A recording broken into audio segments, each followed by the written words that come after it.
The translation device on my wrist crackled before the alien even finished speaking, and I already knew what it was going to say. Something polite. Something condescending. Something wrapped in the warm diplomatic language that the Veth AI coalition used when they wanted to make you feel small without actually saying anything rude. "Your world has been assessed," said Seal Veth, the senior xenologist of the survey fleet, standing across the table from me in the conference room aboard the orbital station. He was tall, thin, with 4 narrow eyes set wide apart on a flat face the color of old bone. His species breathed a slightly different mix of gases, so the room had been partitioned with a transparent membrane that we could both speak through. His voice came through a speaker near my ear. "The classification committee has reviewed all satellite data, atmospheric readings, and surface thermal imaging. Earth has been designated Class Mild, Habitation Difficulty Index low, Biological Threat Index minimal. It is a pleasant world." I nodded and kept my face very still. "We look forward to including humanity in the formal discussions," Seal Veth continued, folding his long fingers together on the table. "Your species shows remarkable social organization and technological progress for a world of this classification. You are younger than most of our member species, of course, but not without potential." Not without potential. That was the phrase. I had been warned about it before the meeting by Dr. Lena Marsh, my supervisor at the Earth Diplomatic Science Office, who had reviewed recordings of every prior first contact meeting the Vethi had held with other species. They always said it. It was their version of a pat on the head. "Thank you," I said. "We are very glad to meet you. My name is Mara Voss. I am 34 years old. I have a doctorate in deep-sea biology and a secondary qualification in xenolinguistics, which is why I was chosen for this assignment. I had spent 11 years of my career studying the creatures that live in the deepest parts of the ocean, creatures that survive in conditions that would destroy most life on Earth, and that education had given me a very particular kind of patience. When you study the deep ocean, you learn very quickly that the most dangerous things rarely announce themselves. The meeting that morning was the third formal session between humanity and the Vethi delegation. The first had been a broad introduction, mostly ceremonial. The second had covered technology exchange protocols and communication standards. This third session was supposed to be a cultural overview, which was a polite way of saying the Vethi wanted to assess how civilized we were before deciding how much to trust us. There were 7 of them at the table that day. Seal Veth led the group. Beside him sat a pair of Kethar delegates, a species from a world called Verath that orbited a dim red star at the edge of the inner arm of the galaxy. The Kethar were shorter than the Vethi, broader with thick ridged skin the color of red clay. Their world, I had read in the briefing documents, was a dry place. Rocky plateaus and shallow salt flats and winds that could strip skin from bone, but no open water of any significance. The Kethar had no word in their original language for ocean. Their translators used a borrowed term from Vethi, which roughly meant wide flat wet. The other 4 delegates were from species I had only seen in photographs before that day. I will not try to describe them all here. What matters is that none of them came from worlds with deep water. The Vethi survey data confirmed it. Of the 41 inhabited planets currently in the Coalition's records, only 7 had significant surface water, and of those 7, none had an ocean with an average depth greater than 300 meters. Earth's average ocean depth is 3,688 meters. I had that number written on the inside of my wrist in small letters, in ink, because I had a feeling I was going to need it. The cultural overview portion of the meeting went smoothly. I showed them recorded segments of human history, art, architecture, music, agriculture. They responded with polite interest and careful questions. They were particularly fascinated by our ancient structures, the stone monuments and carved temples and hand-built cathedrals. Several of the delegates made notes. Seal Veth asked me how old human civilization was, and when I told him approximately 12,000 years in its current continuous form, he nodded with what I had come to recognize as approval. "That is a healthy age," he said. "Stable. Your species has not collapsed and reformed, which is encouraging. Many younger species fragment before they reach galactic contact age." "We came close a few times," I said honestly. "But you did not fragment." "No," I said, "we did not." He seemed to find this satisfying. Near the end of the session, one of the junior Vetha's researchers, a young one named Revel, who had barely said anything all morning, leaned forward and asked if she could request a surface visit. She had been watching the visual segments with particular intensity, and I could see that she was genuinely curious, rather than just professionally obligated. I liked that about her. "Of course," I said. "I would be happy to arrange it." "I would like to see your natural environment," she said. "Not the cities." Something open. I thought about it for exactly 2 seconds. I know just the place, I said. I chose the coast of Cornwall, in the southwest of England. It was a practical decision. The weather that week mild by Atlantic standards, which meant the waves were running at about 2 meters, with occasional sets, pushing 3. The wind was steady off the water, and the sky was the kind of heavy gray that made the sea look like hammered pewter. It was beautiful in the way that things are beautiful, when they are also slightly dangerous. I had grown up near the sea. I knew what that sky meant, but to someone who had never seen an ocean, it would just look like a landscape. We took a transport down on a Tuesday morning. 6 of us from the delegation, including Sealveth and Revel and 2 of the Kethar, plus myself and my colleague Owen Hale, who was our logistics officer, and the only other person on the team who could speak basic Vethai. We landed in a field about a kilometer from the cliff edge and walked the rest of the way. The moment they saw the water, they stopped. All 4 of them just stopped walking and stood there, looking at it. I had been watching their faces, and I was glad I had been, because the expressions were extraordinary. Revel's 4 eyes went very wide, which I had learned was the Vethai equivalent of a sharp intake of breath. Sealveth tilted his head at an angle, which meant he was processing something unexpected. The 2 Kethar looked at each other with an expression I could not quite read. "That is very large," Revel said quietly. "Yes," I said. "How wide is it?" "The Atlantic Ocean," I said, "is about 8,000 kilometers wide at its broadest point." Silence. The wind came in off the water and moved through the grass around us. Below the cliff edge, the waves hit the rocks with a sound like something enormous breathing. "Where does it end?" one of the Kethar asked. "On the other side," I said, "there is another continent, North America. And beyond that, another ocean, the Pacific. The Pacific is larger." Sealveth turned to look at me. "Larger than this?" "About twice as wide," I said, "give or take." He turned back to the water. I let them stand there for a while. Owen came to stand beside me, close enough that I could hear him speak quietly without the translators picking it up. "They look scared," he said. "They're not scared," I said. "They just don't have a frame of reference yet." "Is there a difference?" I thought about it. "Not really," I said. We walked to the cliff edge together, all 6 of us, and stood looking down at the water. The waves came in long and steady, each one lifting and breaking against the base of the rock with a sound that you felt in your chest as much as heard with your ears.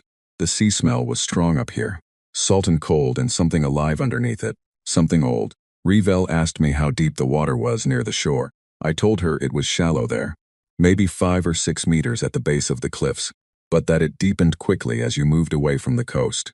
A few kilometers out and you were already at 50 meters. 100 kilometers out and you were looking at several hundred. "And in the center?" she asked. "The deepest part of this body of water." "The Puerto Rico Trench," I said. "About 8,400 meters." Revel's translator paused for a full second. Then it said the number in Vethai. I watched her face. She looked at the water. Then she looked at me. "Things live down there?" she asked. "Oh yes," I said. I did not say anything else. I let her sit with that for a moment. The wind pushed against us, and the ocean kept doing what the ocean always does, which is exactly whatever it wants. Sealveth clasped his long hands behind his back and watched the horizon with an expression I was beginning to recognize. It was not quite concern. It was not quite awe. It was the particular look of a very experienced scientist encountering something that his models had not prepared him for. "Dr. Voss," he said, "yes. Your world's surface," he said carefully. "What percentage of it is covered by this substance?" I looked out at the gray Atlantic water rolling toward us in endless lines. 71%, I said. Behind me I heard Owen cough quietly into his hand.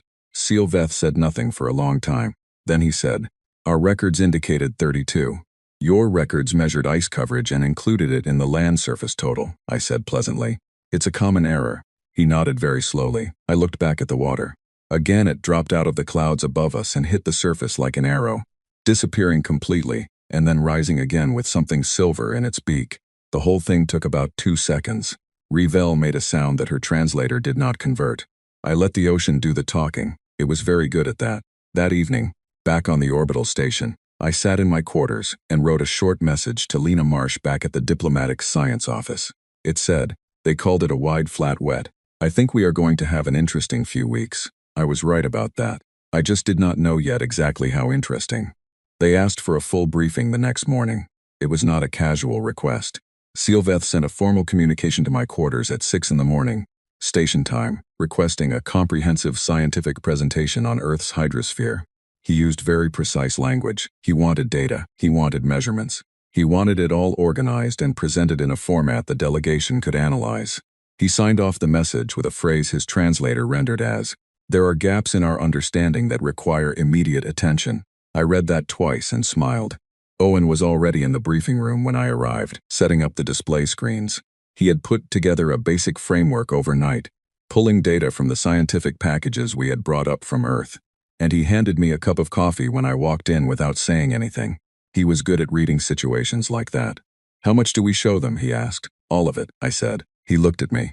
"We are trying to join the coalition," I said. "The point is to be honest. Honest is one word for it," he said. The delegation filed in at 8 sharp. All 7 of them, plus 3 additional technical staff from the Kethar contingent, who had apparently been brought in overnight.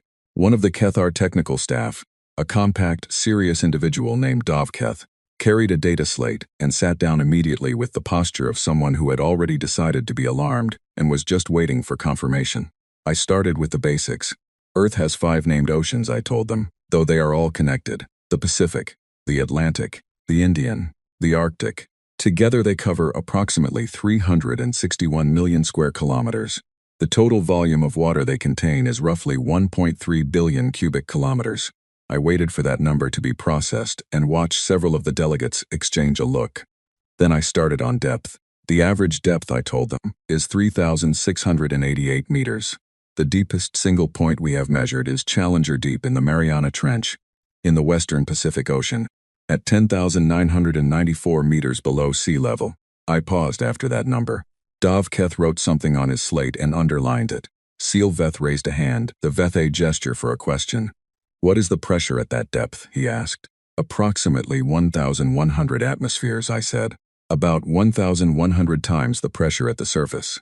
Revel, sitting near the back, said something quietly in her own language that the translator did not catch. One of the other Vethe responded in an equally low tone. I did not push for a translation. "Nothing lives there," said one of the Kethar technical staff. It was not quite a question. "A great deal lives there," I said. I brought up the first set of images. Footage from remotely operated vehicles we had sent down to the deep zones, filmed over the past 3 decades of ocean exploration. The deep ocean is dark, absolutely dark, because light cannot penetrate below about 200 meters. So the cameras carried their own lights, and in those artificial beams you could see things that look like they belong in a fever dream rather than a scientific document. Anglerfish with their bioluminescent lures hanging in front of gaping mouths filled with translucent needle teeth. Giant isopods, relatives of the common woodlouse, the size of a human forearm, moving slowly across the seafloor.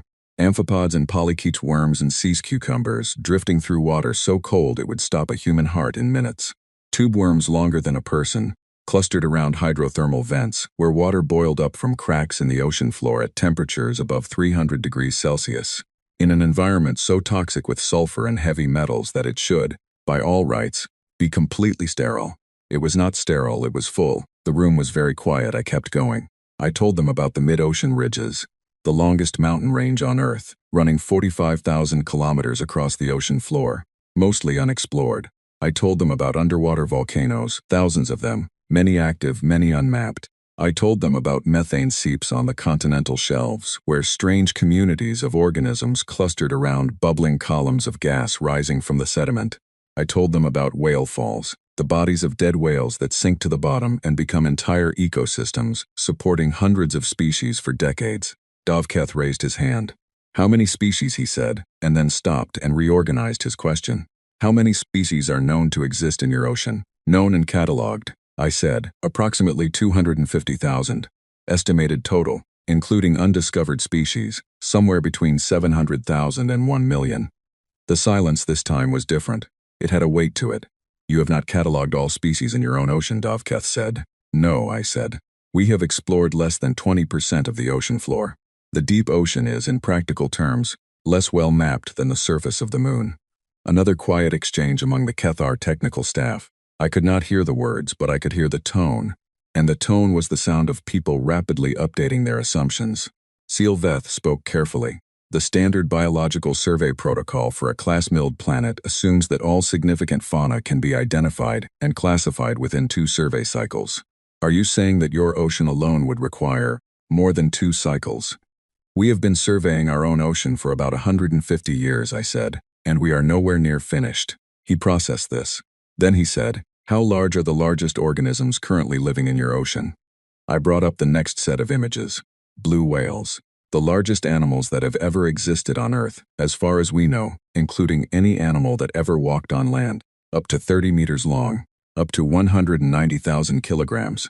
Their hearts are the size of a small car. Their calls are so low in frequency that they travel across entire ocean basins, and other whales hear them thousands of kilometers away. I showed them footage of a blue whale swimming, filmed from the side so the scale was clear, with the camera drone visible in the corner for reference. The whale moved with slow, complete indifference to the camera, as if the camera was not worth noticing. Revel leaned forward. "That is one animal?" "Yes. It is larger than our survey shuttle," she said. "Most of them are," I agreed. I showed them footage of sperm whales next. Smaller than blue whales but different in character. Sperm whales hunt. They dive to depths of over 2,000 meters, into complete darkness and crushing pressure, to find and catch giant squid. The hunt takes place in the dark, guided by sonar, and the evidence of it is written in the scars you sometimes see on the whale's head afterward. The marks left by squid tentacles during the struggle at depth. I showed them a photograph of a giant squid next. A real one, photographed alive for the first time in the early 2000s. Tentacles extended, it reaches up to 13 meters. Its eye is the largest of any living animal, about 30 centimeters across, designed to detect the faint bioluminescence of predators in the deep dark. The Kethar technical staff were all writing now. I showed them footage of a great white shark circling at the surface, filmed from underwater. I explained the anatomy, the rows of teeth that replace themselves continuously throughout the animal's life, the electroreceptors in the snout that detected the electromagnetic fields of living bodies, the ability to detect a single drop of blood in the water across hundreds of meters. "These animals attack humans," Dovketh asked. "Sometimes," I said. "Fatally?" "Occasionally," I said. "And humans continue to enter the ocean?" "Yes." He looked at his slate and wrote something, and drew a line under it, and did not ask another question for several minutes. I moved on to ocean chemistry. "The ocean is not just water," I explained. "It is a complex and constantly moving chemical system. The pH of the surface ocean is slightly below neutral, making it mildly acidic. Dissolved oxygen levels vary by depth and temperature. Salt content varies by region, higher in some areas, lower near freshwater outflows. The ocean absorbs a significant fraction of the carbon dioxide in Earth's atmosphere and produces a significant fraction of its oxygen through photosynthesis by microscopic organisms called phytoplankton." Sylveth looked up. "The ocean produces your atmospheric oxygen?" "Partially," I said. "Roughly half of the oxygen in our atmosphere is produced by ocean phytoplankton." He was quiet for a moment. Then he said, slowly, "So your atmosphere is partially maintained by organisms in your ocean. Which means," he said, even more slowly, "that if something significant happened to your ocean, it could affect the composition of your atmosphere." "Yes," I said. "That is correct." He looked at his colleagues. Something passed between them, the kind of look that does not need words. I kept my expression neutral and took a sip of water and let them sit with that thought. I moved on to temperature and currents. The ocean is not still. It is a planet-scale circulation system, driven by differences in temperature and salt concentration, constantly moving water from one part of the planet to another, in patterns that take hundreds or even thousands of years to complete a full cycle. This system, called thermohaline circulation, distributes heat around the globe. Without it, the tropics would be far hotter and the poles far colder, and most of the planet's habitable land would be considerably less habitable. "The ocean regulates your climate," Sylveth said. "Significantly, yes," I said. "And you have explored less than 20% of it." "Correct." Another pause. I let it breathe. Then Revel asked the question I had been waiting for someone to ask. She asked it quietly, almost to herself, but her translator picked it up clearly. "What is the largest predator currently living in your ocean?" I considered the question for a moment. Technically, the answer was the blue whale, since the sperm whale is smaller on average. But blue whales are filter feeders. They eat small crustaceans. They are not what she was picturing when she asked the question, and I knew it. "If you mean the largest active hunter," I said, "then probably the sperm whale. But there are others worth knowing about." I opened the next file. I showed them the orca. Killer whales, as they are sometimes called. Though that name is technically inaccurate since they are the largest members of the dolphin family rather than true whales. Up to 8 meters long, highly intelligent, operating in complex social groups with distinct cultures and hunting strategies that are passed down through generations. They hunt sharks, they hunt other whales. They have been observed working in coordinated groups to create waves that knock seals from ice floes. They are curious about humans and occasionally approach boats, and there have been incidents in recent years of them interacting with sailing vessels in ways that researchers do not fully understand. Dovketh put his slate down on the table. He picked it up again immediately, but he put it down first. I noticed that. How many of these animals exist? He asked. Estimates range from 50 to 100,000, I said. And they hunt the large animals you showed us earlier. The whales, yes. Orca have been observed hunting blue whales in coordinated group attacks. He wrote something, underlined it, put a box around it. I showed them the colossal squid, which lives in the Southern Ocean and reaches lengths that are difficult to verify because complete specimens are rarely recovered. The largest confirmed specimens have been around 14 meters. Estimates for maximum size go higher. The colossal squid has rotating hooks on its tentacles rather than suckers, and its eye is even larger than the giant squids. I showed them the mantis shrimp, a creature the length of a human forearm that strikes with the fastest movement of any animal on Earth, generating enough force to break aquarium glass. I showed them the box jellyfish, transparent and nearly invisible in the water, carrying venom capable of causing cardiac arrest in a human within minutes of contact. I showed them the Portuguese man-of-war, which is not actually a single animal, but a colony of specialized organisms that function together as one creature, trailing tentacles up to 50 meters long through the surface water. The room had gone very quiet by this point. I showed them footage of a deep-sea octopus that had been observed problem-solving at depth, opening containers, navigating mazes, and displaying what researchers cautiously described as creative behavior. I explained that octopuses have 3 hearts, blue blood, and neurons distributed throughout their arms, so that each arm is capable of a degree of independent decision-making. Their arms think separately? Revel asked. Partially, I said. Each arm has its own local nervous system. The central brain coordinates but doesn't micromanage.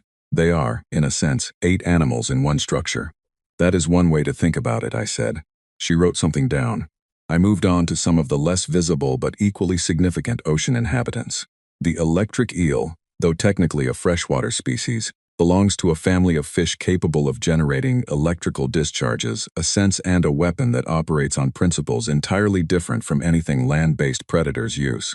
The electric eel can generate up to 800 volts in brief pulses, enough to stun prey or deter threats. But in the open ocean, a related capability appears in sharks, which have electroreceptor organs called ampullae of Lorenzini that can detect the electromagnetic fields generated by the muscle contractions of living animals. A great white shark can sense a beating heart through water, through sand, through materials that would block light or sound entirely. Dovketh looked up from his slate. They detect heartbeats. The electrical field generated by a heartbeat, yes, I said. At short range, this is very precise. At longer range, they can detect the broader bioelectric signature of an animal's musculature. That is a different sensory modality from anything in our biology, Silveth said. And from most of ours, yes, I agreed. We have 5 primary senses if you use the simplified count. The ocean has produced predators with senses that operate on entirely different physical principles. Lateral line systems in fish that detect pressure waves and water movement with extraordinary sensitivity.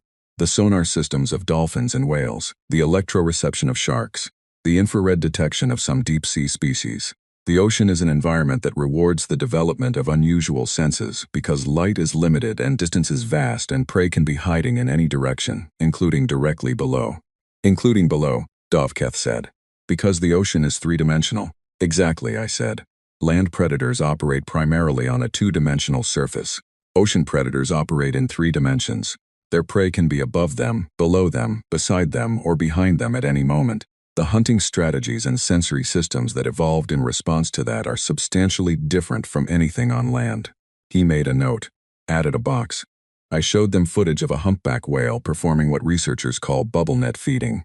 A group of whales working together, some swimming in a spiral below a school of fish while releasing air from their blowholes, creating a rising curtain of bubbles that the fish would not cross. Other whales positioned above, calling with a specific vocalization that drove the fish upward. Then all the whales lunging up through the center of the bubble net together, mouths open, taking in thousands of fish in a single cooperative movement. They plan this together, Revel said. They coordinate, yes. The behavior is learned and requires multiple individuals to execute. Young whales learn it by observing and participating with experienced ones. Social hunting with cultural transmission, she said. Like the orca, yes. Separate species, separately evolved, arriving at similar social structures through similar environmental pressures. She wrote something. I showed them footage of the mantis shrimp, a creature the length of a human forearm that strikes with the fastest movement of any animal on Earth, generating enough force to break aquarium glass. I showed them footage of the box jellyfish, transparent and nearly invisible in the water, carrying venom capable of causing cardiac arrest in a human within minutes of contact.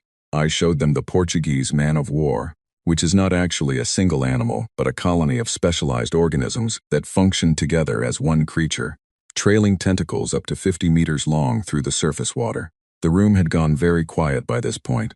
I showed them footage of a deep-sea octopus opening a container, then footage of a different octopus in a coastal tide pool that had been observed leaving the water at night to move across rocks in the open air to reach another tide pool where prey was more abundant. It could breathe outside the water for short periods by keeping its gills moist. It navigated overland by memory, returning by the same route consistently, over multiple nights. It leaves the ocean voluntarily, Silveth said. To hunt, I said, then returns. It does not live on land, no. But it uses land as a tool. Another silence. I showed them footage of a mimic octopus, a species that could change not just its color but its body shape, imitating the appearance and movement of other marine animals.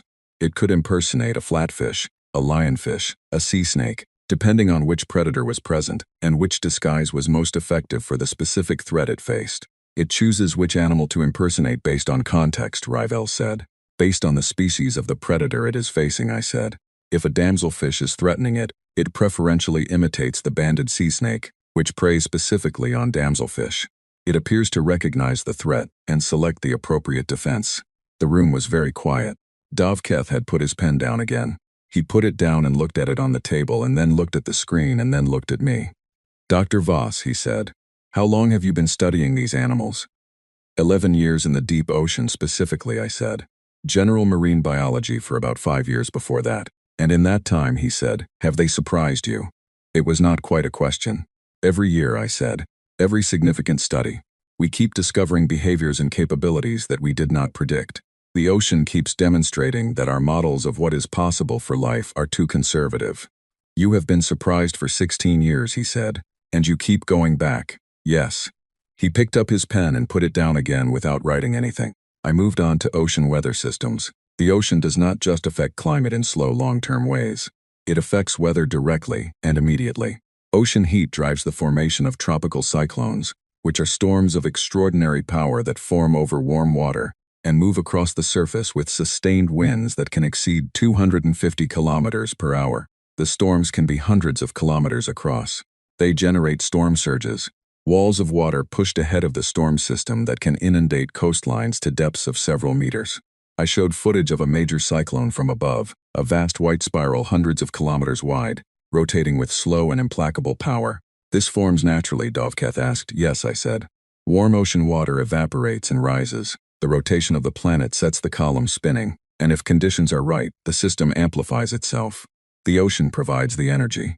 The storm grows until it moves over land or cooler water and loses that energy source. How often does this occur?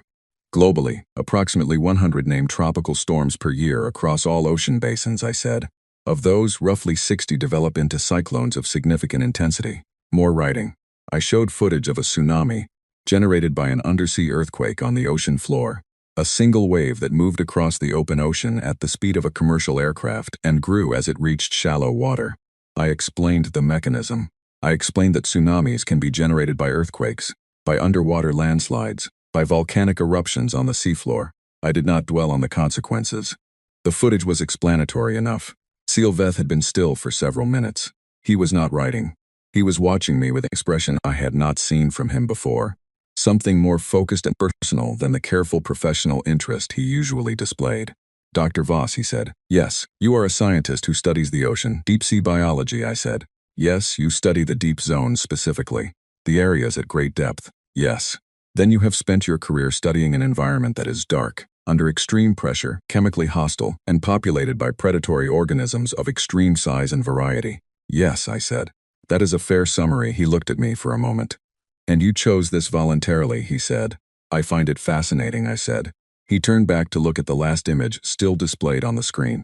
A photograph from a deep-sea camera at 6,000 meters depth, showing the flat, dark sediment of the abyss stretching out in every direction. A completely alien landscape that was nevertheless part of my home planet, part of where I was from. I see, he said quietly. I gave them a break after that. Tea for the humans in the room, atmospheric supplement for the Vethai, and whatever the Cathar used, which came in small sealed packets and smelled like cedar. The delegates moved around the room in small clusters, talking quietly. Dovketh and his colleagues from the technical staff stood near the display screen with their slates, comparing notes. Owen brought me a fresh coffee and leaned close enough to speak quietly. They repositioned the fleet, he said. I looked up. About 40 minutes ago, he said. Quiet adjustment. 3 ships moved to a higher orbit. Not dramatically, just a bit further out. I nodded slowly and looked across the room at Silveth, who was standing with his hands clasped behind his back, looking at a still image of the Atlantic coastline from orbit. Good, I said. Owen raised an eyebrow. Not because we want them to be cautious, I said. Because it means they are taking us seriously. He considered this. There is a version of this conversation that does not go well, he said. There is, I agreed. But this is not that version. How do you know? I looked at Silveth again, at the way he was standing, looking at that image of the blue planet below us, with its great gray-green oceans glittering in the light of our sun. He was not looking at it with fear. He was looking at it with the expression of someone who has just understood something important that they had previously missed. That was the look I had been waiting for. Because he is a scientist, I said, and scientists respect things that are bigger than their models. The storm formed overnight. I know that sounds dramatic, but it is simply the truth. One of our meteorological satellites sent an alert to my personal feed at 3 in the morning, station time. And when I looked at the data, I sat up in bed and looked at it again. A tropical disturbance in the Central Pacific had organized faster than predicted. Wind speeds at the center were already reaching tropical storm classification. The sea surface temperature beneath it was running 2 degrees above seasonal average, and the pressure gradient was tightening in a way that the forecast models found very interesting. By 5 in the morning it had a name, Cyclone Marcus. By 8 in the morning when I arrived at the briefing room for the day's session, it was a Category 3. Silveth's first question when he sat down was whether we needed to evacuate. I poured myself coffee and said no. He looked at the satellite image I had put on the main display. Marcus was visible from orbit, a white spiral easily the size of a moderate country, rotating with stately and terrifying elegance over the blue surface of the Pacific. Even from this distance, even on a screen, it had a quality that I had always found difficult to explain to people who had never seen one. It looked alive. Not alive in the way that an animal is alive, but alive the way a fire is alive, or the way a river is alive. Always moving, always fed, always consuming and renewing. That formed last night? Revel asked. It began organizing 2 days ago, I said, but the rapid intensification happened overnight. The ocean water under it is warm. It provides energy to the storm and the storm grows. What is its current wind speed? Dovketh asked. He had his slate open and his pen ready. He had come to every session with his slate and his pen. I was beginning to appreciate him. Central sustained winds of approximately 190 kilometers per hour, I said. The strongest gusts in the eye wall are approaching 230. It is expected to intensify further over the next 12 hours. Forecast models show peak intensity reaching Category 4 or possibly 5 by this evening. Category 5, he said. The highest category on our classification scale, I said. Sustained winds above 250 kilometers per hour. He wrote it down, underlined it, drew a box around it. He seemed to have a hierarchy of concern reflected in his notation system, and boxes meant the highest level. And the population in its projected path? Silveth asked. The current forecast track takes it through largely open ocean, I said. There are island groups in the region. Standard evacuation protocols are underway for the most vulnerable areas. This is routine. The word routine landed in the room with a quiet impact that I could feel without anyone saying anything. Routine, Silveth repeated. We have about 6 of these per year in the Pacific Basin alone, I said.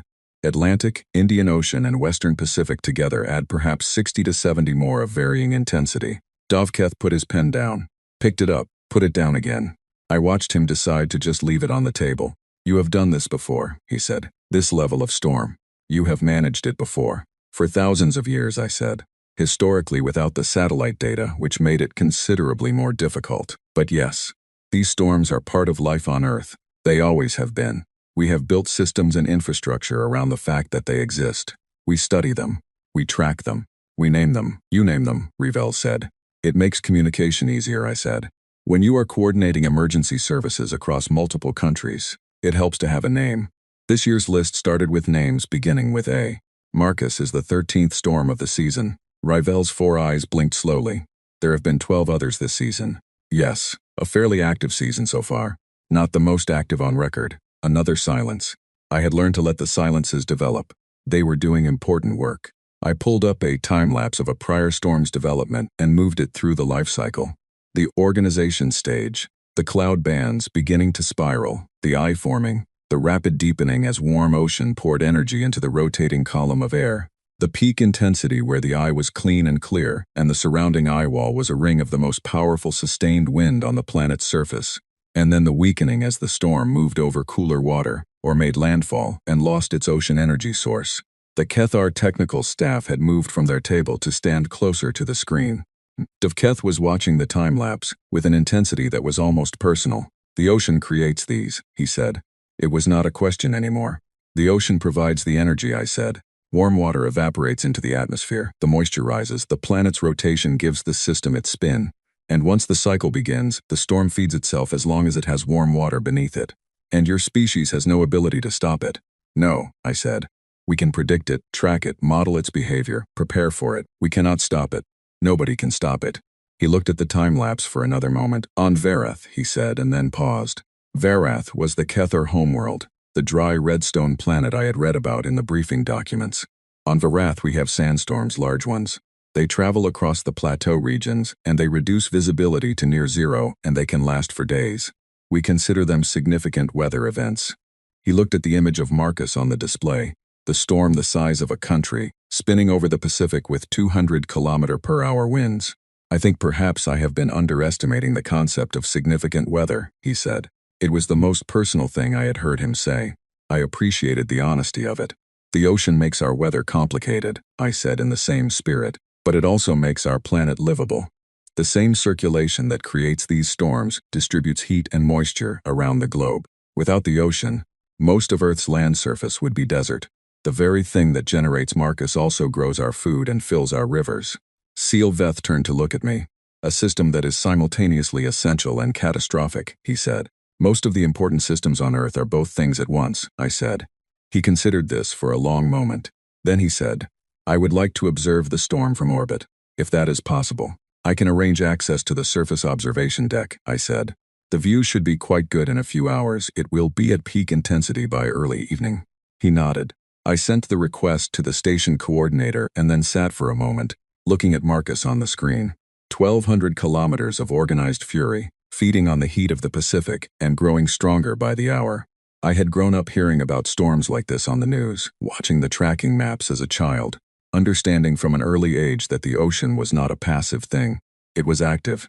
It had moods. It built things and then sent them spinning across the surface of the world. Owen came in with a fresh pot of coffee and a look that said he had been monitoring the communication channels. The Kethar technical team sent a message to their ship, he said quietly, handing me a cup. Fleet security flagged it because they are monitoring all outgoing traffic during the visit. What did it say? Threat assessment, urgent revision, classification under review, he said. They asked their ship's database what the current coalition protocol was for class hostile planet designation. I nodded slowly. What is the protocol? I asked. Apparently they form a committee, he said. It takes about 3 months. Good, I said. By then they will have seen the rest of it. He looked at me. There is a rest of it. Owen, I said patiently, we have not talked about the tectonic plates yet. We have not talked about the deep current reversals. We have not talked about the ice. He was quiet for a moment. Right, he said. More coffee then. Much more coffee, I said. I pulled up tide charts next, because I had been planning to cover them, and the storm provided a natural connection. Tidal systems, I explained, are driven by the gravitational pull of the moon and, to a lesser degree, the sun. The ocean responds to that pull by rising and falling in a cycle that repeats roughly every 12.5 hours in most coastal locations. The difference between high tide and low tide varies by location. In the open ocean it is modest, less than a meter. In certain coastal configurations, the geometry of bays and inlets amplifies the tidal movement. In the Bay of Fundy, on the northeastern coast of North America, the tidal range reaches 16 meters. 16 meters of ocean rising and falling twice a day, every day, moved by the pull of the moon. Dovketh looked up from his slate. The moon moves your ocean. Every day, I said. It has been doing it for billions of years. The moon also stabilizes Earth's axial tilt, which contributes to our relatively consistent climate patterns. Your moon is unusually large, Silveth said. Our survey data noted it. Most rocky planets of Earth's size have smaller moons or no moon at all. We think it formed when a large object struck Earth early in the planet's history, I said. The impact threw material into orbit, and that material accumulated into the moon over millions of years. The moon is the product of a collision, Revel said. Our best current hypothesis, yes. She considered this. And without the collision, there would be no moon. Without the moon, the tides would be much smaller. Correct. And the tides have shaped the coastlines and the biology of your coastal zones for billions of years. Yes. So the collision shaped the ocean, she said. And the ocean shaped everything that came after. I had not framed it that way before, but she was not wrong. That is a fair way to put it, I said. I moved on to ocean currents, the deep ones rather than the surface circulation I had already discussed. The thermohaline circulation, sometimes called the ocean conveyor belt, is a global system of deep currents driven by differences in temperature and salinity. Cold, salty water is dense, it sinks. Warm, less salty water is buoyant, it floats. The difference between these drives a slow circulation that moves water from the surface to the deep and back again in a cycle that takes between 500 and 2,000 years to complete a full loop. This circulation moves heat from the tropics toward the poles. Without it, the tropical oceans would accumulate heat, and the polar regions would be far colder. The climate of the entire planet is modulated, in part by this slow, invisible movement of deep water. Silveth was quiet for a long moment after I explained this. Then he said, this system, the conveyor belt, if it were disrupted, it has been disrupted in Earth's past, I said. There are periods in the geological record where the circulation appears to have slowed or shifted significantly. These events coincide with major climate changes. Some of them were rapid by geological standards, happening over centuries rather than millennia. Rapid, in geological terms, I said. And currently. I had been careful throughout these sessions, to be honest, without being alarmist. This was one of the places where that balance required some thought. There is ongoing research into whether current climate patterns are affecting the thermohaline circulation, I said. The scientific consensus is that it is a topic of serious attention. The system is not in immediate danger of collapse, but it is being watched carefully. Dovketh had been writing steadily. He looked up. Who is watching it? Research institutions on every continent, I said. Networks of ocean monitoring buoys. Satellite systems, long-term datasets going back decades. The ocean is the most studied and the least understood major system on Earth, and we are aware of that tension. We watch it because we know we cannot afford not to. He wrote something and put a box around it. I was learning to read his notation system. A box meant something that he considered essential to his revised threat assessment. A box with a double underline meant something he was going to flag to the Coalition's scientific board for independent review. I noticed he drew a double underline under this one. We took a mid-morning break. Owen refilled the coffee. The Kether technical team clustered near the window, their slates out, talking in low voices. Rivel came to stand beside me near the display screen, looking at the still image of the global thermohaline circulation pattern that I had left up. I have a question, she said, not a professional one. Please, I said. Have you dived, she asked. Into the deep ocean, personally. As deep as crude submersibles go, I said. I went to 4,000 meters once, in a research submersible off the coast of the Azores. We were studying hydrothermal vent communities on the mid-Atlantic ridge. What was it like? She asked. I thought about how to describe it honestly. Like being inside the planet, I said. The light is gone within the first few hundred meters. Below that it is completely dark except for whatever lights the submersible carries. The pressure is constant in a way you feel rather than sense. The water outside the viewport is black. And then suddenly there is something in it, catching the light. And it is something you have never seen before. Something that lives its whole life in complete darkness 2 kilometers from the surface of the planet. And it is strange and beautiful and perfectly adapted to a world that we can barely visit. She was quiet for a moment. Were you afraid? She asked. Going down the first time, I said. Yes. There is a point, maybe 1,000 meters down, where you look out the viewport and you understand, really understand, that if something went wrong, you could not be rescued. You are past the point where anything from the surface could reach you in time. And you keep going. Because that is the job, and because you want to see what is down there. She looked at the image of the current circulation system. You chose this, she said, not critically. Just noting it, I said. Why did you choose it, as a child? Before you became a scientist. I thought about my father walking me into the North Sea at age 5. I thought about the wave. I thought about going back in. Because I was afraid of it, I said. And I did not want to spend my life afraid of something that beautiful. Revell looked at me for a moment. Then she turned back to the screen. I think, she said quietly, that this may be the most important thing you have told us. That evening, we stood on the observation deck and watched Marcus from orbit. The storm was at Category 4 by then, tracking northwest across open water, and from space it was one of the most extraordinary things you could see from this altitude. A perfect spiral. The eye clear and dark at the center. The cloud bands wrapped around it in elegant curves that went white where the convection was strongest, and thin toward the outer edges. The Pacific below it caught the last of the day's sunlight and threw it back in scattered fragments of silver and blue. The entire delegation was there, all 7 of them, plus the technical staff, standing along the curved observation window and looking down. Nobody spoke for a long time. Finally, Revell said in a very quiet voice, "It is beautiful." "Yes," I said. "And it will destroy things when it reaches land." "If it reaches land, possibly. Storms don't always reach land, but they can cause significant damage when they do. And after it makes landfall or crosses into cooler water, it weakens and dissipates," I said. "The energy returns to the atmosphere and ocean in a less concentrated form. And eventually, a few weeks or months later, the conditions are right again somewhere else in a warm ocean basin, and another storm begins to organize." Silveth stood very straight, his hands behind his back, watching Marcus turn slowly below us. "Dr. Voss," he said. "Yes. Is this the most dangerous phenomenon your ocean produces?" I thought about how to answer that honestly. "It is the most visually dramatic," I said. "But no, there are others that are more powerful in terms of total energy. And there are things about the ocean that are dangerous in ways that take longer to understand, that are not visible from orbit at all." He turned to look at me. "There is more," he said. It was not a question, but it was not quite a statement either. It was the voice of someone who was in the process of updating a very fundamental model of the universe. "There is always more," I said.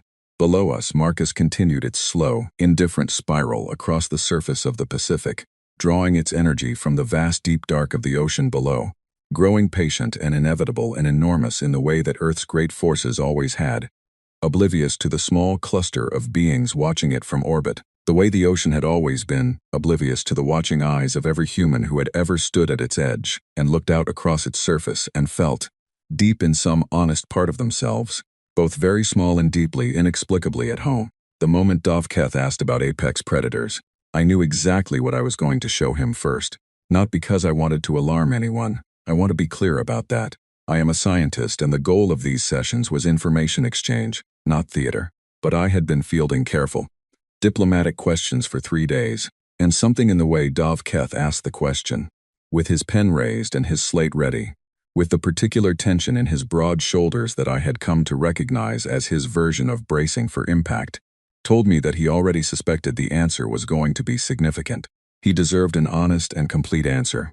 "Before I begin," I said, "I want to note that apex predators in our ocean exist within a functioning ecological balance. The ocean is not simply a space full of dangerous things. It is a system, and every element of it serves a function. What I am about to show you is part of that system." Dovketh's pen was already moving. I suspected he was writing the word balance and underlining it with the specific skepticism of an engineer reviewing safety specifications.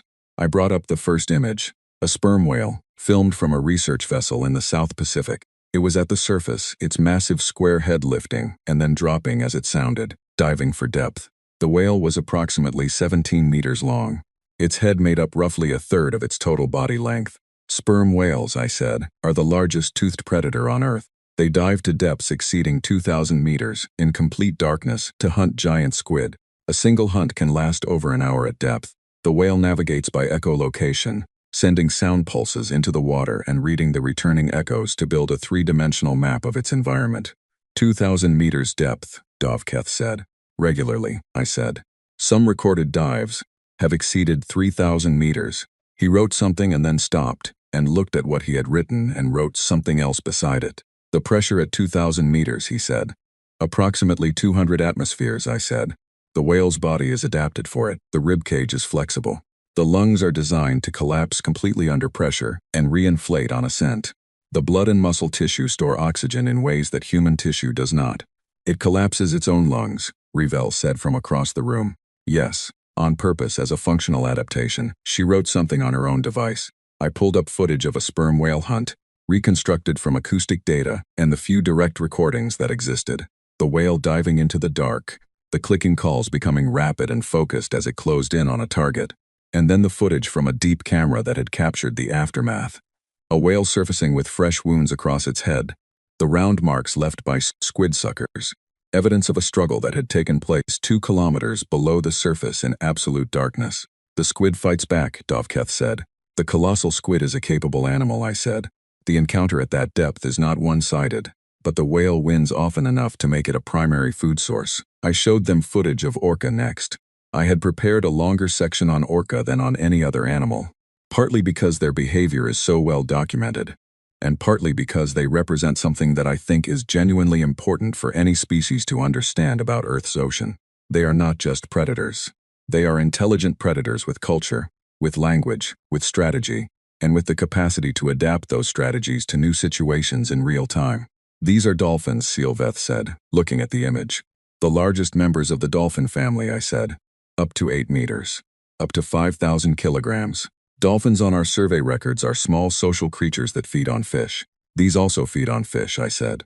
And on seals, and on rays and sharks and sea turtles, and on other whales. A pause. They hunt other whales, he said. In coordinated groups, I said. They work together. Different populations have developed different hunting strategies that they pass on to younger individuals through social learning. One population in the Antarctic has been observed repeatedly creating waves to wash seals from ice floes.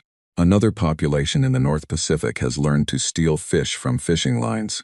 A third has been documented herding fish into tight balls at the surface by working in relay groups, taking turns driving and feeding. Learned behaviors, Revel said. Passed to offspring. Yes. Researchers describe the different populations as having distinct cultures. Their vocalizations also differ between populations in ways that function like regional dialects. Dovketh had stopped writing. He was looking at the screen with an expression that was, in its own way, more unnerving than alarm. It was the expression of a very careful thinker putting pieces together, and not quite believing where they were going. They communicate with each other during hunts, he said. Yes, with a vocabulary that varies by region. In effect, yes. And they have been doing this for how long? Orca as a species have existed for approximately 11 million years, I said. The specific cultural behaviors are much more recent, but the social structures that enable cultural transmission are ancient. He looked at the image of an orca on the screen.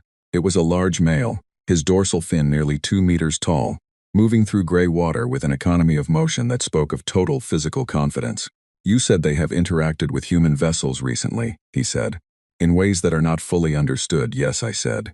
There have been documented incidents over the past several years in which orca have approached sailing vessels and interacted with the rudders and steering systems in ways that have caused the vessels to lose steering. The behavior appears to be concentrated in a specific group of animals in the waters off the Iberian Peninsula. Researchers are still studying the cause and nature of the behavior. They are interacting with your technology, Dovketh said. Yes, deliberately. It appears so. He was quiet for a moment. Then he said, carefully, are they studying the vessels? I had thought about this question before. I had thought about it in the way you think about things you are not entirely sure you want the answer to. We do not know, I said honestly. The behavior is recent, consistent enough to be intentional, and focused on a specific structural component of the vessels. What they are doing and why they are doing it is not yet understood. Dovketh looked at his slate. He had a lot of notes on it. I watched him scroll up through them and then back down. Dr. Voss, he said. Yes. In your professional assessment, what is the intelligence level of these animals? I thought about how to answer this honestly without being either dismissive or sensational. Orca pass self-recognition tests, I said. They demonstrate problem-solving, social learning, emotional bonding, long-term memory, and what appears to be grief behavior when they lose group members. Their communication is complex, structured, and regionally varied. By the measures we use to assess intelligence, they are among the most cognitively capable animals on Earth. Among the most, he said. After humans, I said. Along with a few others, such as I brought up the next image. The great sperm whale brain is enormous. the largest brain of any animal on Earth by mass. But the comparison I wanted to make was a different one. I showed them an octopus. Common octopus, filmed in a research tank. The footage was from a behavioral study in which the octopus had been presented with a series of novel containers, each with a food reward inside, sealed in a different way. Twist button, magnetic latch. The octopus worked through each one, tried different approaches, succeeded, moved to the next. Not because it had been trained, because it was presented with a problem and it solved it. 8 arms, each with partial independent nervous function, I said. 3 hearts. Blue blood copper-based rather than iron-based, an ink system used for defense. Chromatophores in the skin that can change color and texture in milliseconds, both for camouflage and for communication. Average lifespan of 1 to 2 years. Despite that short lifespan, they display significant learning and memory. 1 to 2 years, Silveth said. That is a very short time, yes, I said. Researchers sometimes wonder what they might be capable of with more time. I did not elaborate on that. I did not need to. I showed them footage of a mantis shrimp next, explaining the strike speed and the force, the fact that they can see 16:16 color channels compared to the 3 that humans have, that their eyes move independently and can perceive ultraviolet and infrared light simultaneously. I showed them footage of the pistol shrimp, a tiny creature that snaps its claw, so fast it creates a cavitation bubble that briefly reaches temperatures comparable to the surface of the sun. A flash of star temperature heat produced by a shrimp the length of a human finger. Owen, standing at the back of the room, coughed quietly. I showed them the box jellyfish, nearly transparent in the water. 24 eyes in 4 clusters, some of which are fully image-forming, capable of directed movement, venom that acts within minutes. This animal has eyes, Dovketh said. Eyes that form images. Yes, it does not have a brain. It has a nerve network, I said. No centralized brain. The eyes feed into the nerve network directly. It sees, he said, without a brain. In a functional sense, yes. He sat back in his chair for the first time in 3 days. The room was very quiet. On the screen, a box jellyfish drifted in pale blue water, its translucent bell pulsing with slow rhythm, its trailing tentacles invisible at this scale, its multiple eyes catching the light in ways that would be beautiful if you did not know what you were looking at. Dr. Voss, she said, you mentioned earlier that humans have been attacked by some of these animals. Some of them, yes, I said.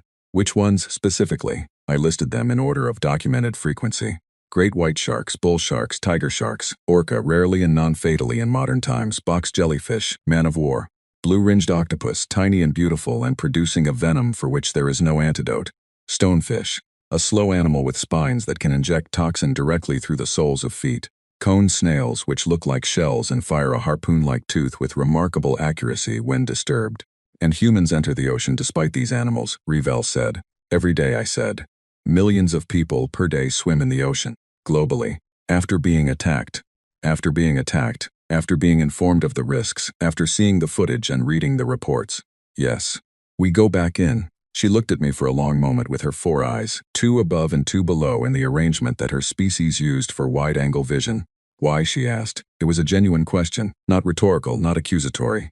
Rivel asked things because she wanted to understand, and I had come to trust that about her. I thought about my honest answer, not the diplomatic one, not the scientific one. The ocean was our first environment, I said. Life on Earth began in the ocean. It evolved there for billions of years before anything moved on to land. Every living thing on Earth, including humans, is shaped by the ocean at a fundamental level. We carry salt in our blood at approximately the same concentration as the ancient ocean our ancestors came from. We are attracted to it even when we are afraid of it. Maybe especially when we are afraid of it. I paused. We go back because it is ours, I said. Not in the sense that we own it, we don't. The ocean doesn't belong to anyone. But in the sense that we came from it. And somewhere in the part of us that remembers things older than language, we know that. Revel looked at me for a long moment. Then she wrote something on her device, slowly and carefully. Dovketh had picked up his pen again. He was looking at his slate with all its notes, and all its underlines, and all its boxes. He looked up at the screen where the box jellyfish still drifted in pale water. I need to revise my report again, he said. How many times is that now? Owen asked from the back of the room. Dovketh thought about it. 4, he said. What classification are you considering now? Owen asked. Dovketh looked at his slate. I do not know yet, he said. I have been reviewing the coalition's classification categories.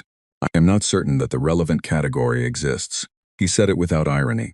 He meant it as straightforward information. I looked at the screen and at the ocean creature drifting in its pale blue world, and I thought about all the things we had not discussed yet, the deep-sea thermal vents, and the ancient anoxic zones, and the ocean trenches that had never been fully explored. And I thought that Dovketh was probably right, and that whatever category they eventually decided on, it would have to be a new one. That seemed right to me. The ocean had always resisted easy categories. I had one more thing to show them, and I had been saving it for last, not as theater, but because it required everything that had come before it to make sense. I brought up footage from a submersible dive conducted in the Mariana Trench at approximately 9,000 meters depth. The camera moved along the seafloor in the artificial beam of its lights, crossing gray sediment, and in that beam appeared snailfish, small and pale and translucent, moving in loose groups through the absolute dark. They are the deepest living vertebrates known to science. Their skulls are not solid bone but flexible cartilage, because at that pressure, rigid bone would fracture. They have no swim bladder. They have adapted so completely to the most hostile permanent environment on the surface of the planet that they live there without difficulty, generation after generation, in conditions that would end every other vertebrate on Earth within seconds. Dovketh looked at the screen for a long time without writing anything. Then he said quietly, "They are comfortable there, as far as we can tell," I said. "To them it is simply where they live." He nodded very slowly. I let the footage run. The snailfish moved through the light, pale and unhurried, and behind them the sediment stretched out in every direction into dark that the camera could not reach. And beyond that dark was more ocean, more pressure, more life that we had not yet found. "Dr. Voss," Dovketh said. "Yes. What do you believe is in the parts of the ocean you have not yet explored?" I thought about the question the way I always thought about it, with a combination of professional honesty and the particular excitement that had kept me in this field for 11 years. "Things we do not have frameworks to understand yet," I said. "Behaviors and organisms that will change what we think is possible. The ocean has surprised us every time we looked at it seriously. I have no reason to think the parts we have not yet seen will be any different." "That does not concern you," he said. "Not a question. It keeps me going," I said. He looked at his slate. Then he looked at the screen. Then he looked at me with an expression that was not quite professional assessment, and not quite something else, something more direct and personal that I had not seen from him before. "I think," he said carefully, "that I am beginning to understand something I did not understand at the beginning of this week." "What is that?" I said. "When I arrived, I thought the question was whether Earth was dangerous," he said. "I spent a great deal of effort calculating threat indices and revising classification categories and trying to fit your planet into a framework that would tell me what category it belonged in." He paused. "But I think the more important question is a different one." "Which is?" I said. "Not what Earth is," he said, "but what living on Earth has made you." The room was quiet. Owen in the back did not move. I looked at Dovketh across the table. He was a careful and systematic thinker, a scientist who had spent his career on assessment and classification. And the thing he had just said was not the kind of thing that kind of person says without having thought about it for a long time. "And what do you think it has made us?" I asked. He looked at the snailfish still moving on the screen, pale and calm in the deep dark. "Unafraid of things that should be frightening," he said. "Curious about things that should be left alone. Willing to go deeper than is comfortable because the question of what is down there is more interesting than the certainty of staying where it is safe." He paused. "Also possibly poor judges of personal risk, but that is a secondary observation."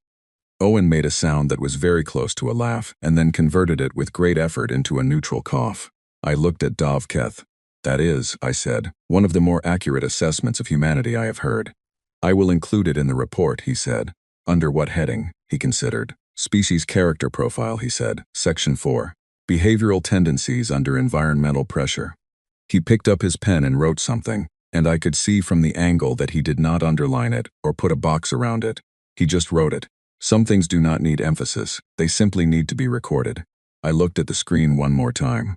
The snailfish moved through the dark at 9,000 meters, absolutely indifferent to the cameras and the lights and the surface world far above them, going about their lives in the deepest place on Earth as if it were the only place in the universe. Maybe to them it was. I thought that Dovketh was probably right, and that whatever category they eventually decided on, it would have to be a new one. The coalition's closed session lasted 2 days. I was not invited, which was expected. This was their process, the formal deliberation that preceded any significant decision about a new species. Owen and I had access to the common areas of the orbital station and to our own quarters, but the conference wing was sealed.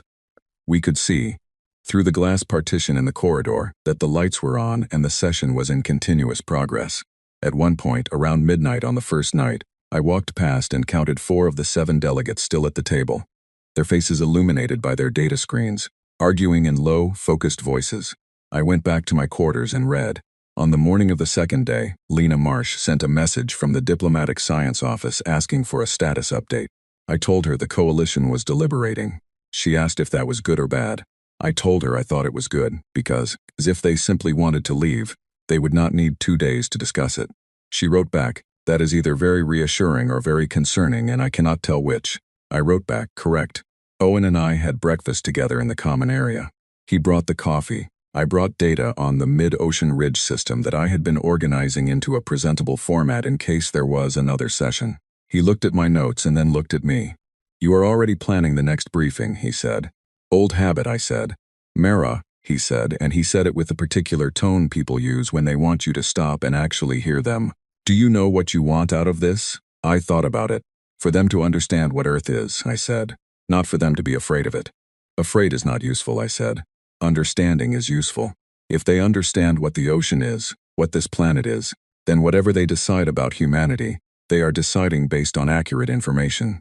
That is all I can do. Give them accurate information, and let them make their own assessment."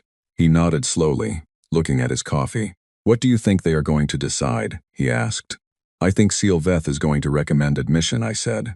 "I think Dovketh is going to file a formal objection on the grounds that Earth does not fit any existing threat classification. I think Revel is going to side with Sealveth and probably have the most interesting argument in the room." Owen raised an eyebrow. "You have put some thought into this." "I have been watching them for a week," I said. The summons came at 3 in the afternoon. A formal written request transmitted to my device by the session secretary asking Dr. Mara Voss to appear before the full delegation to provide a final statement on behalf of Earth before the deliberation concluded. The request was phrased with the precise, courteous language that the Vethe used for significant moments. It said that the delegation valued my contributions to the dialogue and wished to hear, in my own words, what I considered to be the most important thing for them to understand about my world and my species. Owen handed me my jacket when I stood up. "Good luck," he said. "I do not need luck," I said. "I need honesty." He smiled slightly. "Same thing sometimes." The conference room was full when I arrived. All 7 delegates, all 3 of the Kether technical staff, Ryvel sitting very straight with her 4 eyes forward, Dovketh with his slate on the table and his pen capped for the first time since I had known him, and Sealveth at the center, his hands folded on the table, his expression that of a man who had made a decision and was prepared to defend it. I sat down. I did not have notes. I had considered preparing something, a document with structured arguments, evidence organized by category, the kind of presentation that would look good in a report. I had decided against it. What I wanted to say could not be organized into a report. It was not that kind of thing. "You have asked me to explain what is most important for you to understand about Earth and humanity," I said. "I am going to answer that honestly, and the honest answer is not the most impressive one. It is not about our technology or our civilization or our achievements. Those things are real, but they are not the most important thing." The room was quiet. I continued. "The most important thing is simpler than any of that. I want to tell you about learning to swim." A pause. I went on. "I grew up near the sea, the North Sea, on the east coast of England, which is gray and cold and choppy, and not the most welcoming stretch of water in the world. My father took me to the beach when I was 5 years old and walked me into the water until it was at my knees and told me to watch the waves. I watched them. He told me that a wave comes toward you, and it looks like it is going to knock you over, and sometimes it does, but the important thing is not to run away from it. If you run away from it, you will be running forever, and you will never learn to swim. The way to survive a wave is to push through it, or to dive under it, but never to run." I looked around the room. "I got knocked over by the first wave," I said. "I went face first into the water and came up coughing, and the water was cold and it tasted of salt and I did not like it. My father helped me up, and then we went back in." A pause. "We went back in," I said again, "because that is what you do. That is, I think, the thing I most want you to understand about humanity. We did not choose a safe planet. Earth is not safe. It has never been safe. The ocean covers most of it, and the ocean contains things that will end a human life without hesitation or malice. And we have known that for as long as we have been human. We have known about the storms, and the currents, and the creatures in the dark water. We have known that the earth moves beneath the sea, and that the sea can rise and come for us. And we crossed it anyway, in wooden boats with cloth sails, 10,000 years ago. Not because we were brave in some extraordinary way, because we were curious. Because we looked at the water and we wanted to know what was on the other side. I stopped for a moment. We have been afraid of the ocean for the entirety of our history, I said. And we have never stopped going into it. Every generation, more of us. Deeper and deeper. We built submarines to go where the light does not reach. We built cameras and sent them to the bottom of the deepest trenches. We still have not seen all of it. We keep going. We keep looking. Not because we are not afraid, but because being afraid has never been enough of a reason to stop. I looked at Seal Veth. You classified Earth as Class Mild, I said. I understand why. From orbit, at a distance, with satellite data, it looks that way. The land is green and temperate, and the cities are organized, and the technology is reasonable for our developmental stage. But 71% of the surface is water, and that water is alive in ways that your classification system did not account for. And the species that evolved on this planet, the one sitting in front of you right now, evolved in relationship with all of it, not despite it, in relationship with it. The ocean made us what we are. The fear made us what we are. The decision to go back in, every time, made us what we are. I placed my hands flat on the table. I am not asking you to not be cautious, I said. Caution is appropriate. Earth is a complicated place, and humanity is a complicated species. And we have not always made good decisions. We would be the first to tell you that. But I am asking you, whatever you decide, to base it on an accurate understanding. We are not the gentle species your models predicted. We are also not a threat to you. We are a species that has spent its entire history in honest relationship with something much larger and more powerful than itself. And we have learned from that relationship how to keep going when the wave knocks you down. I stopped. The room was silent. Seal Veth looked at me for a long moment. Then he looked at his hands, and then he looked up again. I have a question, he said, a personal one. Please, I said. The ocean, he said. After all your years studying it, after everything you know about what is in it, do you still go into it? Yes, I said immediately. Are you afraid when you do? I thought about this honestly. Yes, I said, every time. There is a moment when you are in the water and you cannot see the bottom, when you feel it, the size of it, the depth. You feel very small and very temporary, and you understand, in your body rather than just your mind, that the ocean does not care about you at all. It is not hostile, it is just vast, and you are very small inside it. And then, he said. And then I keep swimming, I said. He nodded once, very slowly. Dovketh uncapped his pen and wrote something. It was the last note I saw him take in that room, and I never found out exactly what it said. Though Owen later told me that the formal record of the session described it as a personal observation rather than a technical notation. Rivel was looking at me with her 4 eyes, 2 above and 2 below, and her expression was one I had not seen from her before. It was not the careful scientific interest she usually showed. It was something warmer and more direct. I have a request, she said. Of course, I said. If we are admitted, she said carefully, I would like to see the ocean, not from orbit, in person, standing at the edge of it. I would be glad to take you, I said. She nodded and wrote something of her own. The deliberation resumed for another hour after I left the room. Owen was waiting in the corridor. He had 2 cups of coffee and he handed one to me without speaking. We stood together and drank our coffee in the corridor outside the sealed conference wing, and listened to the sound of 7 species arguing quietly about one blue planet. The decision came at 6 in the evening. Seal Veth delivered it personally, in the corridor, standing with his hands behind his back in the posture I had come to associate with him when he was being deliberate. He said that the coalition had voted, 7-0, in favor of offering Earth provisional membership in the galactic community. The provisional designation would remain in place for a period of 5 years, during which Earth would participate in cultural and scientific exchange programs while a more complete assessment was completed. He said it formally and precisely because that was his nature. And then he said in a slightly different voice, the voice he used when he was speaking as himself rather than as a representative. The decisive argument, in the end, was not technical. There was a great deal of technical discussion. Dovketh provided an excellent analysis of Earth's environmental threat factors, which I recommend be added to the Coalition's standard briefing documents. But the deciding factor was something Rivel said in the last hour of the session. He paused. She said that any species which has spent its entire history Looking at that ocean and choosing to stay deserves our respect and our attention. The room agreed. I looked at him. She is not wrong, I said. No, he said. She rarely is. Owen made a sound behind me that he converted, with some effort, into a cough. There was one condition attached to the provisional membership. Just one. The Vethai and Kethar delegates wished, if possible, to participate in an educational program covering Earth's ocean environment. They wanted to understand it properly, and they wanted, where practical, to observe it directly. Revel had also made a specific additional request. She wanted to learn to swim. I told Seal Veth that was absolutely possible. I told him I would arrange everything. I asked him if he had a preference for which ocean to start with. He considered the question with characteristic seriousness. The one you know best, he said.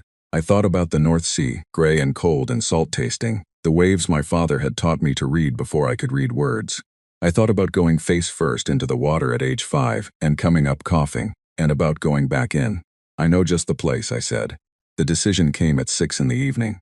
Sealveth delivered it personally, in the corridor, standing with his hands behind his back in the posture I had come to associate with him when he was being deliberate. He said that the coalition had voted 7-0 in favor of offering Earth provisional membership in the galactic community.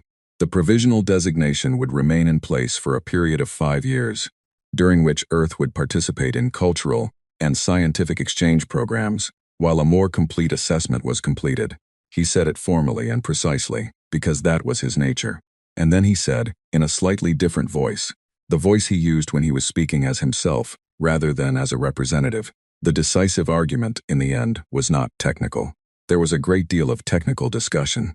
Dovketh provided an excellent analysis of Earth's environmental threat factors, which I recommend be added to the Coalition's standard briefing documents. But the deciding factor was something Rivel said in the last hour of the session. He paused. She said that any species which has spent its entire history looking at that ocean and choosing to stay deserves our respect and our attention. The room agreed. I looked at him. She is not wrong, I said. No, he said. She rarely is. Owen made a sound behind me that he converted with some effort into a cough.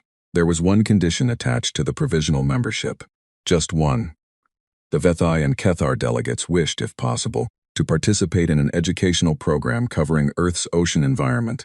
They wanted to understand it properly, and they wanted, where practical, to observe it directly. Revel had also made a specific additional request. She wanted to learn to swim. I told Sealveth that was absolutely possible. I told him I would arrange everything. I asked him if he had a preference for which ocean to start with. He considered the question with characteristic seriousness. The one you know best, he said. I thought about the North Sea, gray and cold and salt-tasting, the waves my father had taught me to read before I could read words. I thought about going face first into the water at age 5 and coming up coughing, and about going back in. I know just the place, I said. I sent Lena Marsh the news that evening before I did anything else. Her reply came back within 4 minutes, which told me she had been waiting by her device. It said, 7-0. I need to sit down. Then a second message, 1 minute later. Tell me everything. I wrote back a summary that took me 40 minutes. Because there was a great deal to cover. And because I wanted to get it right. Not just the facts but the texture of it. The way the room had felt in the quiet moments, the way Dovketh had put his pen down and picked it up, and put it down again, the way Revel had looked at the image of the Atlantic, and asked what was at the bottom. Owen knocked on my door at 9 in the evening, with a bottle of something he had been saving since before we left Earth, a very good single malt whiskey from a distillery in the Scottish Highlands, which seemed appropriate given the circumstances. We sat by the window and looked at Earth below, and drank the whiskey without saying much. Because there was not much that needed to be said. The planet turned slowly under us, the ocean shining in the light of the moon, and somewhere down there in the cold gray Atlantic, the North Sea was doing what it always did, pushing and pulling at the rocks and the sand, and the small boats that moved across its surface, indifferent to everything that had happened in orbit today. Do you think they understand it? Owen asked after a while.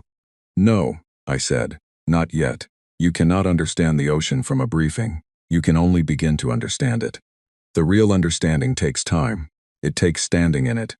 That is why you agreed to the swimming lessons, partly, I said, and partly because Revel asked with the right kind of curiosity. The kind that is not performance. He was quiet for a moment. She is going to be terrified the first time she gets in the water. Probably, I said. And then? I looked at the ocean below. And then she will get up, I said, and go back in. That is what curious people do. Owen refilled my glass. Outside, a HFY survey shuttle moved slowly past the window in a low orbit, its running lights tracing a steady arc against the dark. It was heading toward the Pacific side of Earth, the great basin of the world's largest ocean, passing over water that stretched from pole to pole with nothing to stop it. I thought about what Seal Veth had said. Not the formal announcement, what he had said afterward in the corridor in his own voice. The decisive argument was not technical. I had prepared for a technical argument. I had spent months before this mission building data sets, organizing footage, preparing briefings on oceanography and marine biology and atmospheric science. All of that had been useful, and I did not regret any of it. But the thing that had actually moved the room was a story about a child in cold water and a father who said, "Go back in." I should not have been surprised by that. I had studied enough of Earth's ocean history to know that the ocean changes people not through data, but through direct encounter. The explorers who first crossed open water did not go because they had charts. They went before the charts existed. They went because they looked at the water and felt the pull of what was on the other side. And that pull was stronger than the sensible voice that said the water was too wide and too deep and too dangerous. That was still true. It would always be true, I thought. The ocean does not become less formidable because you understand its mechanisms. Understanding the physics of a wave does not make the wave smaller. It just helps you know where to stand. The next morning, I began organizing the surface visit.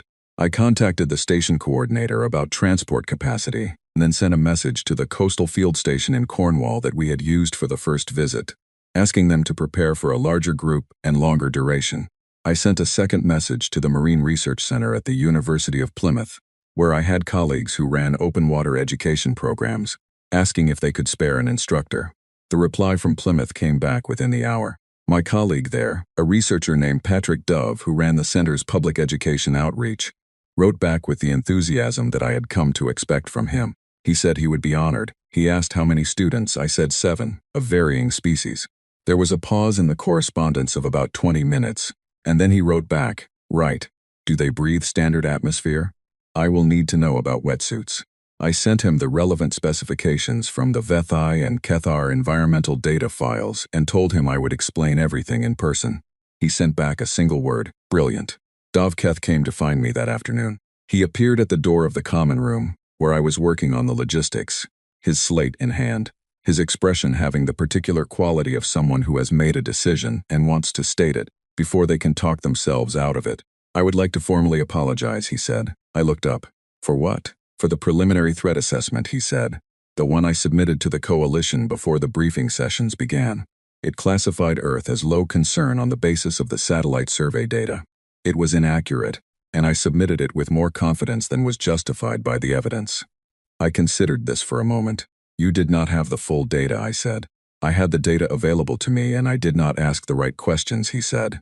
"A standard survey assumes that the surface observation provides adequate information about a planet's biosphere. For your planet, that assumption was incorrect. The ocean is not visible as a threat environment from standard orbital survey. It should be. Would it have changed your recommendation?" I asked. "If you had known." He thought about it seriously. "I do not know," he said honestly. "I think I would have asked for more time, more data. The initial response might have been cautious to the point of delay." He paused, "which would have been the wrong outcome. But I would not have known that until I had seen more." "You revised your report 4 times," I said. 5 in the end," he said. "I submitted a final version this morning, with a recommendation that the coalition update its standard survey protocols to include subsurface hydrological assessment for any planet with a surface water coverage above 15%. Earth is currently the only known planet that exceeds that threshold significantly, but the protocol change is warranted." I looked at him. He was standing very straight, in the way that people stand when they are a little embarrassed but determined not to show it. "Thank you," I said. "That matters." "It is the correct thing to do," he said simply. Then he looked at his slate. "I have also included in the final report a section on what I am calling the adaptive underestimation problem.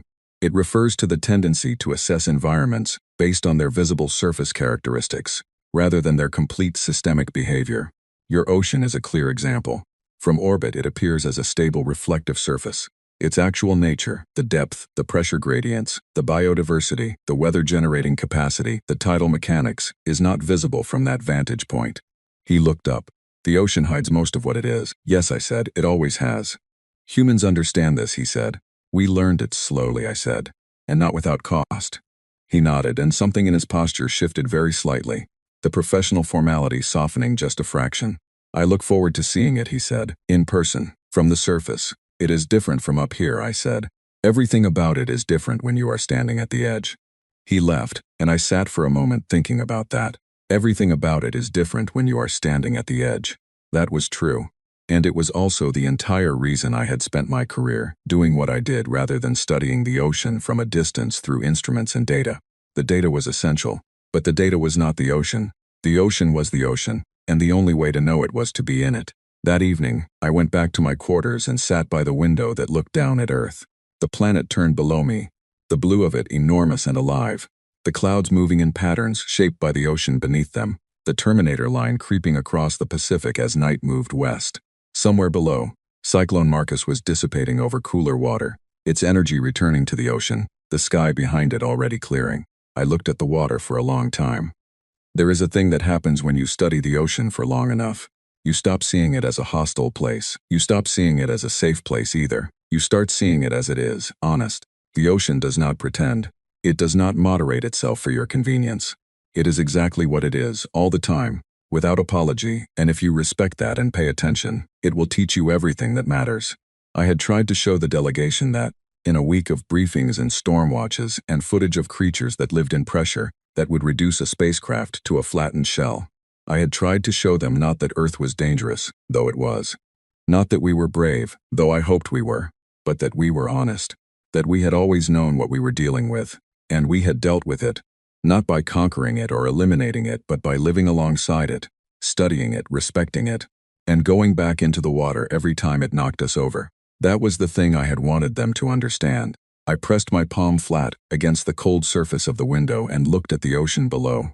Tomorrow I would start making arrangements. A coastal location, somewhere with real weather and honest waves and the smell of salt and the sound of something enormous breathing. Somewhere that would show Revel and Dovketh, and all the rest of them what it actually felt like to stand at the edge of the largest thing on Earth and know, in your body rather than just your mind, that the world is bigger and older and stranger than any model can contain. Somewhere that would show them, in other words, what it felt like to be home.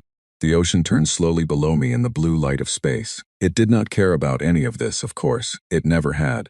It was going to keep doing what it had always done, moving and building and breaking and feeding, and drowning and healing, the way it had for 4 billion years before humanity arrived on its shores, and the way it would for 4 billion more. But I cared. And tomorrow, with a little patience and a pair of swimming lessons, and a good stretch of Atlantic coastline, I was going to make sure that a few more people in the universe understood exactly why. The wave knocks you down, you get up, you go back in. That is the whole story, it always has been.